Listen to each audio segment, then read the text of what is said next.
অনেকে অভিযোগ করছে যে যোগাযোগ করে আপনাদেরকে পাওয়া যাচ্ছে না। তো এখন আপনারা মানে কোন চেইন অফ কমান্ড কি তৈরি করেছেন কিনা বা কোন নির্দেশনা কি আছে কিনা যেটার মাধ্যমে কর্মীরা তৃণমূলে যে কর্মীরা আছে তারা যোগাযোগ করতে পারে একে অপরের সাথে বা সংগঠিত হতে পারে বা কিভাবে আপনারা যোগাযোগটা মেইনটেইন করছেন এই ব্যাপারে একটু যদি বলেন। আমি ইনানের কাছে যাবো এই প্রশ্নটা নিয়ে। এক সেকেন্ড ইনান। ফলপ্রসূ এবং সময়োপযোগী একটি বিষয় আপনি তুলে এনেছেন। দেখুন, এটি তো সত্য 5 আগস্ট যা হয়েছে এই দেশে এবং 5 আগস্ট পরবর্তী সময় অন্তত পরবর্তী 1-2 মাস যা হয়েছে, এই পরিপ্রেক্ষিতে আমাদের যে সাংগঠনিক কাঠামো, আমাদের যে ইন্টারনাল অ্যাক্টিভিটি বা নেটওয়ার্ক, অভ্যন্তরীণ যোগাযোগ, সেটি কিন্তু অনেক ক্ষেত্রেই প্রথম 2 মাস খুবই বাধাগ্রস্ত ছিল। আগস্ট 5 তারিখ থেকে সেপ্টেম্বর অক্টোবরের শুরুর দিক পর্যন্ত।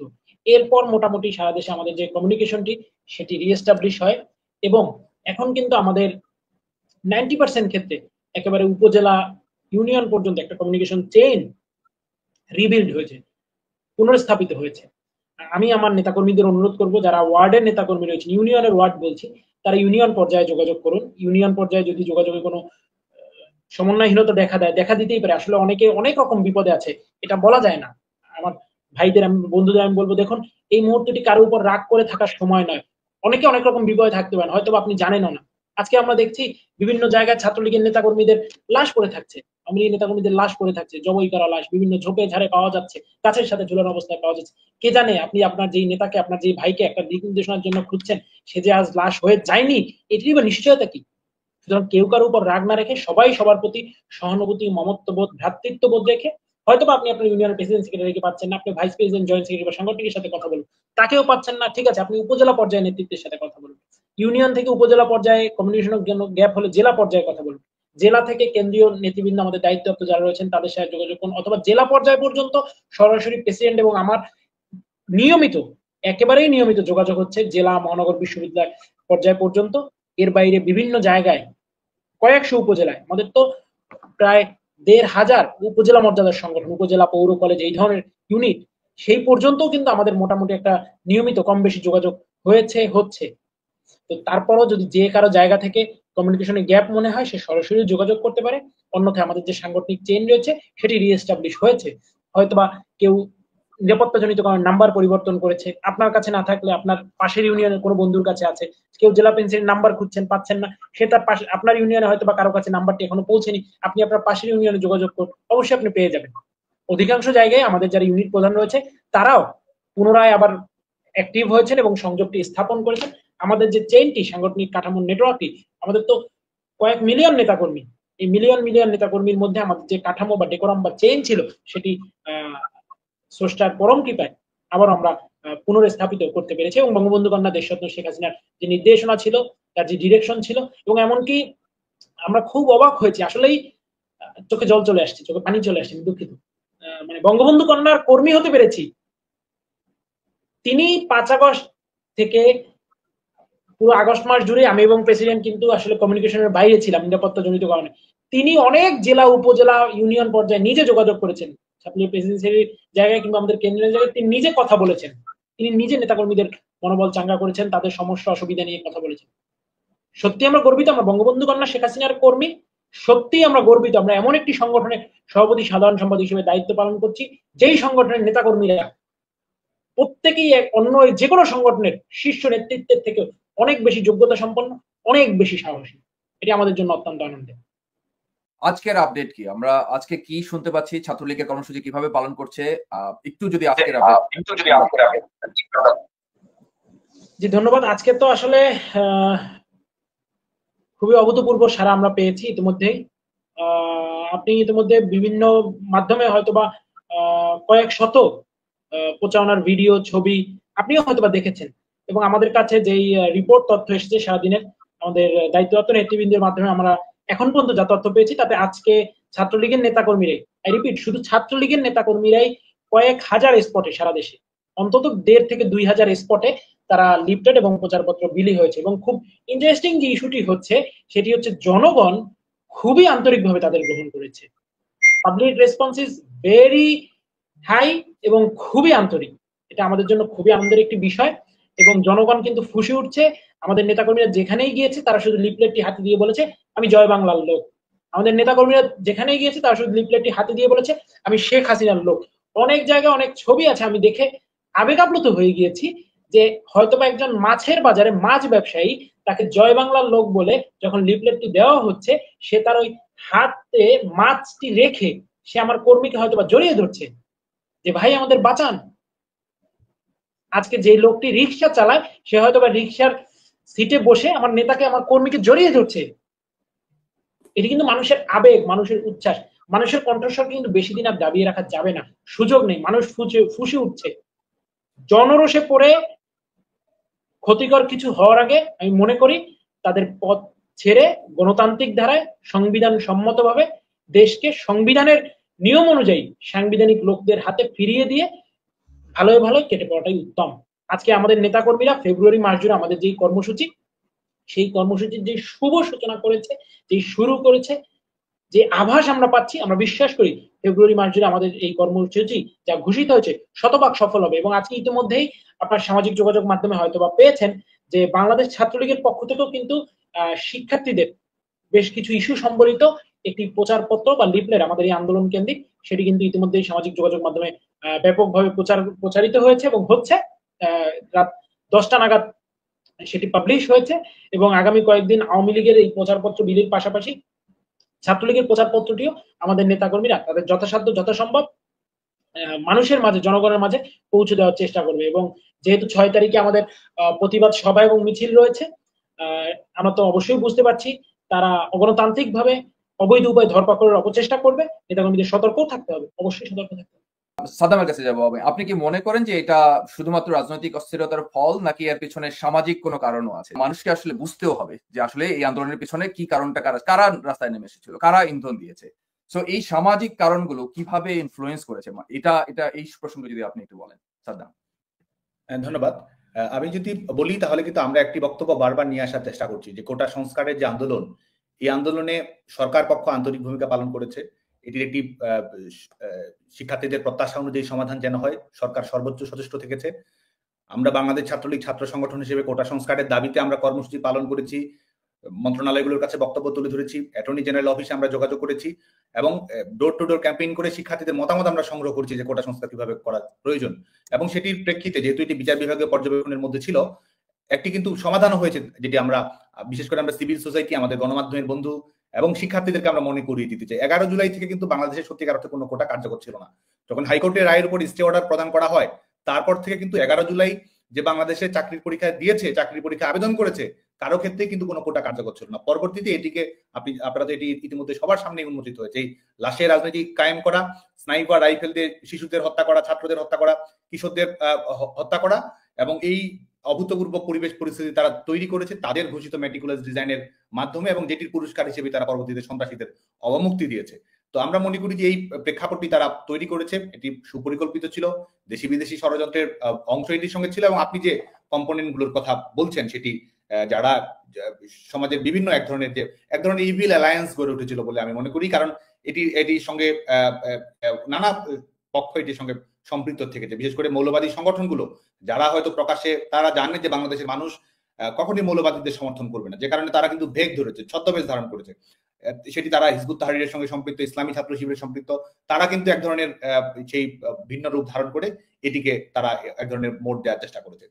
এবং এটির সঙ্গে আরো অনেক কম্পোনেন্ট সম্পৃক্ত রয়েছে। এবং আমি মনে করি যে এটির প্রমাণ আমরা মনে করি সময়ের সঙ্গে সঙ্গে আরো দৃশ্যমান প্রমাণ আমরা সময়ের সঙ্গে সঙ্গে অনেক বেশি বেশি পাবো, যে এটির পুরো প্রেক্ষাপটটি তারা কিভাবে তৈরি করেছে, কিভাবে বাস্তবায়ন করার চেষ্টা করেছে, সেটির অনেক প্রমাণ আমরা মনে করি যে সময়ের সঙ্গে সঙ্গে আমাদের সামনে আরো বেশি পরিষ্কার হবে। অনেক ধন্যবাদ সাদ্দাম। আমি এবার একটু সরাসরি আন্দোলনের বিষয়ে আবার ফেরত আসি। সেটা হচ্ছে যে আমাদের যে আজকের যে কর্মসূচি, আপনার এই কর্মসূচি নিয়ে আমি জানি যে হ্যাঁ আপনাদের সাথে অনেকেরই যোগাযোগ আছে। আমি ইনান প্রথমে আপনাকে দিয়ে শুরু করি এই প্রশ্নটা। আমি জানি যে যোগাযোগ আছে অনেকের সাথে যোগাযোগ নাই। বাংলাদেশ ছাত্রলীগের যারা নেতা কর্মী আছে তাদের জন্য আপনার কোনো নির্দিষ্ট কোনো দিক নির্দেশনা আছে কিনা, সেটা একটু যদি শেয়ার করেন। ইনানের কাছে যাব। জি দেখুন, এই ফেব্রুয়ারির কর্মসূচিতে বঙ্গবন্ধু কন্যা দেশরত্ন শেখ হাসিনার নির্দেশনা অনুযায়ী আমাদের বাংলাদেশ আওয়ামী লীগ থেকে প্রদান করা হয়েছে। তারই ফলো আপ হিসেবে বাংলাদেশ ছাত্রলীগ যেহেতু দেশের মানুষের অধিকার নিয়ে কথা বলে, শিক্ষার্থীদের অধিকার নিয়ে কথা বলে, সেক্ষেত্রে আমরাও প্রাসঙ্গিক কর্মসূচি দিয়েছি।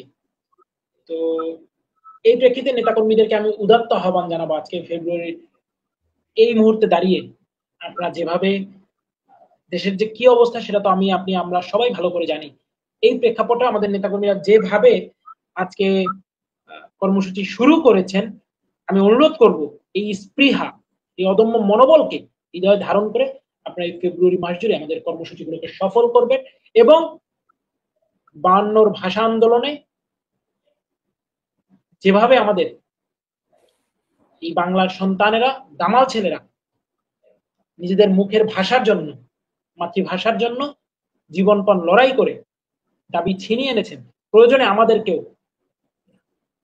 সেই পথেই হাঁটতে হবে এবং যে কোনো মূল্যে আমাদের বঙ্গবন্ধু কন্যা দেশরত্ন শেখ হাসিনার ঘোষিত এই ফেব্রুয়ারির কর্মসূচি সফল করতে হবে। তবে নেতাকর্মীদেরকে আমি এটাও বলবো, অবশ্যই আপনারা সতর্ক থাকবেন, সচেতন থাকবেন, কারণ এই অবৈধ সরকার, অসাংবিধানিক সরকার, অগণতান্ত্রিক সরকার, যেই সরকারের অধীনে দেশে আইনের শাসন বলতে কিছু নেই, সেই সরকার আপনাকে মব সন্ত্রাসের মাধ্যমে হোক কিংবা অবৈধ উপায়ে হোক আটক করে কিংবা গ্রেপ্তার করে অথবা রাস্তায় ফেলে পিটিয়ে মেরে অথবা জবাই করে অথবা আপনাকে পঙ্গু করে যে কোনো ভাবে তার হীন স্বার্থ চরিতার্থ করার চেষ্টা করবে। সুতরাং আমি নেতাকর্মীদেরকে উদাত্তভাবে আহ্বান জানাচ্ছি, আমাদের কর্মসূচি সফল করতে হবে, তবে নিজেদেরকে যতটা সম্ভব সতর্ক রাখতে হবে, সচেতন থাকতে হবে এবং নিজেদের অবস্থান সম্পর্কে কিংবা নিজেদের মুভমেন্ট সম্পর্কে অবশ্যই খুব বুঝে শুনে কথা বলতে হবে।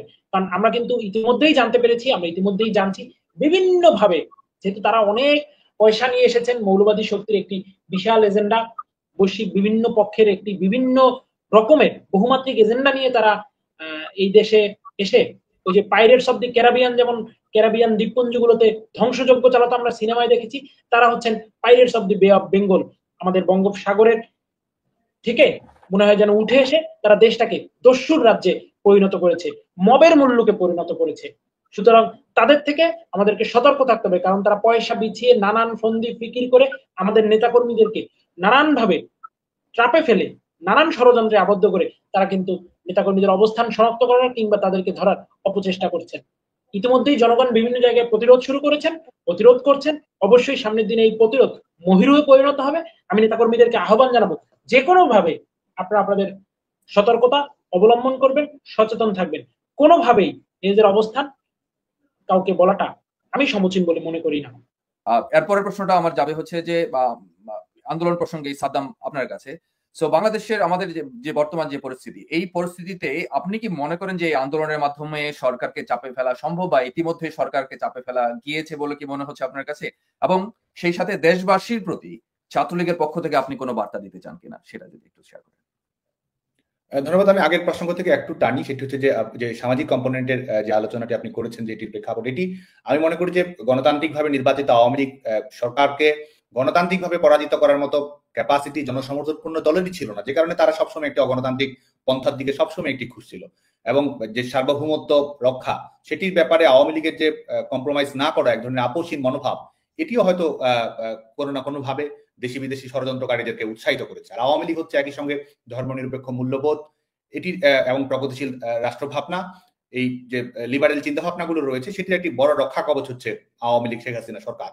তো এটিকেও তারা আসলে ধূলিসাৎ করে দিতে চেয়েছে এবং এটির মাধ্যমে তারা এই বিভিন্ন রক্ষণশীল সামাজিক প্রকরণগুলো এটির সঙ্গে তারা সম্পৃক্ত করার চেষ্টা করেছে। আর আপনি যেটি বলেছেন যে আমাদের সরকারকে চাপে ফেলা, সরকারকে, প্রথম কথা হচ্ছে এটি স্বঘোষিত সরকার, এটি সেই সরকার কোনো সরকারই নয়। এটিকে আজকে তো তারা ট্রল করে বলছে, কেউ বলছে এটি এনজিওগ্রাম সরকার, কেউ বলছে বেসরকারি সরকার, অনেকে বলছে কিশোর গ্যাং সরকার।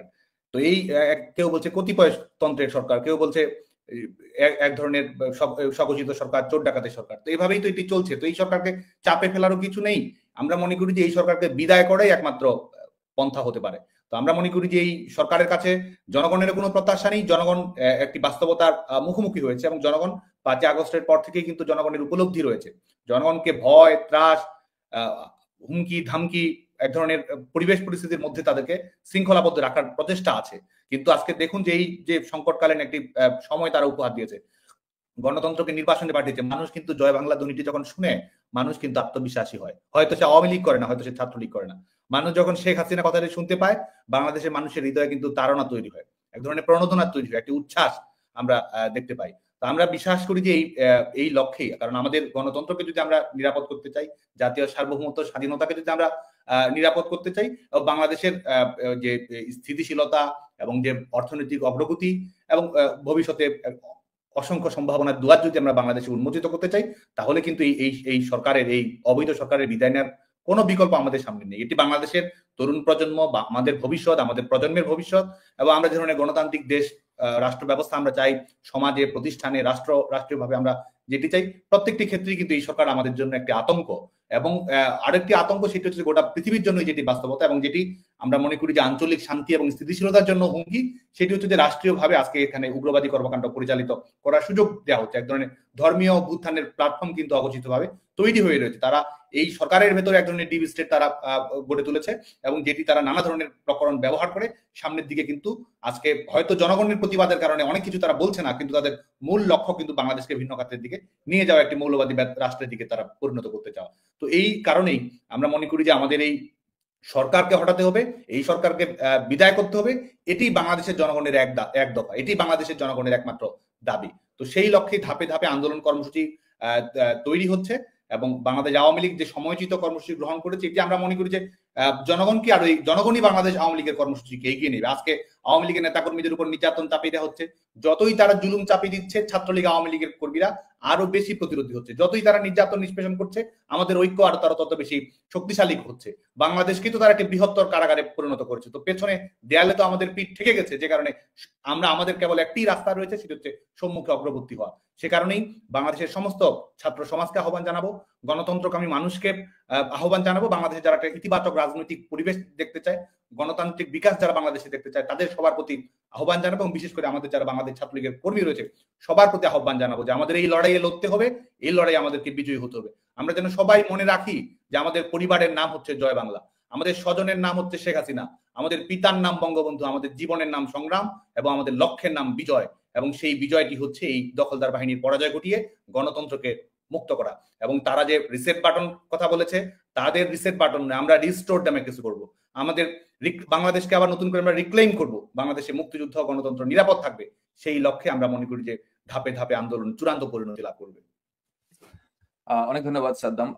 প্রিয় দর্শক, আমাদের আজকের আলোচনা যদি সারসংক্ষেপ করতে হয়, আমরা দেখতে পাচ্ছি যে গণতন্ত্র পুনরুদ্ধার ও বর্তমান অবৈধ সরকারের বিরুদ্ধে আওয়ামী লীগ ও ছাত্রলীগ যৌথভাবে যে লড়াই চালিয়ে যাচ্ছে, তা একটা গুরুত্বপূর্ণ অধ্যায় হতে যাচ্ছে বাংলাদেশের ইতিহাসে। ভবিষ্যতে এই লড়াই কিভাবে সামনের দিকে এগোবে তা নির্ভর করছে বাংলাদেশের সাধারণ মানুষের উপরে।